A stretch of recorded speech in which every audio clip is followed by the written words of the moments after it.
তাহলে বহু প্রতীক্ষিত ফ্রাঞ্চাইজি ভুলভুলাইয়া 3 ফিরছেন তাদের তৃতীয় ছবি নিয়ে। প্রকাশ্যে এলো কার্তিক আরিয়ান, বিদ্যা বালান ও তৃপ্তি ডিমরি অভিনীত ভুলভুলাইয়া 3। ছবির এবছরের দীপাবলিতে পর্দায় দেখা যাবে রুহ বাবা ও মঞ্জুলিকার জোর টক্কর। শুক্রবার মুক্তি পেল ছবির টিজার। 1 মিনিট 27 সেকেন্ডের টিজার খুব নিখুঁতভাবে ছবি হরর ও কমেডিকে একসঙ্গে ধরেছেন। গায়ে কাটা দেওয়া ভৌতিক দৃশ্যের পাশাপাশি থাকছে পেটে খিল দেওয়া হাসির মুহূর্ত। 2007 সালে মুক্তি পায় এই ফ্র্যাঞ্চাইজির প্রথম ছবি ভুলভুলাইয়া। সেই ছবিতে মঞ্জুলিকার চরিত্রের বিদ্যা বালামের অভিনয় আজও দর্শকের মনে উজ্জ্বল। এবার ফের সেই চরিত্রে ফিরছে। ট্রিজারের শুরুতেই তার মুখে শোনা গেল সাতচুন্নি।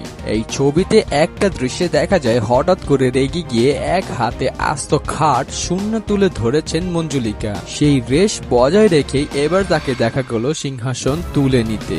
এবার সে ফিরে এসেছে নিজের সিংহাসনের দাবিতে। এরপরেই রুহ বাবার গ্র্যান্ড এন্ট্রি নজরে পড়বে। নেপথ্যে তাকে বলতে শোনা যায়, बेवकूफ है दुनिया जो भूतों से डरती है।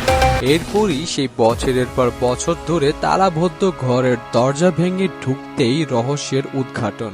সেই ঘরেই যে পুরোহিত মঞ্জুলিকাকে বন্ধ করে রেখেছিল। খুবই অল্প সময়ের মধ্যে তৃপ্তি ডিমরিকেও দেখা যায়। চোখের পলক ফেললেই মিস করে যেতে পারেন তার উপস্থিত। যদিও গোটা ট্রিজারে মূল আকর্ষণ বিদ্যা বালাম। তার সেই আইকনিক মঞ্জুলিকা চরিত্রে ফের মন জয় করতে তৈরি বলাই চলে। ট্রিজারের শেষে শোনা যায় মঞ্জুলিকাকে কার্তিক 1 নম্বরের ডাইনি বলে ডাকছেন। ভুলভুলাইয়া ফ্র্যাঞ্চাইজি শুরু হয়েছিল 2007 সালে, যেখানে মুখ্য চরিত্রের রুহ বাবা হয়েছিল অক্ষয় কুমার।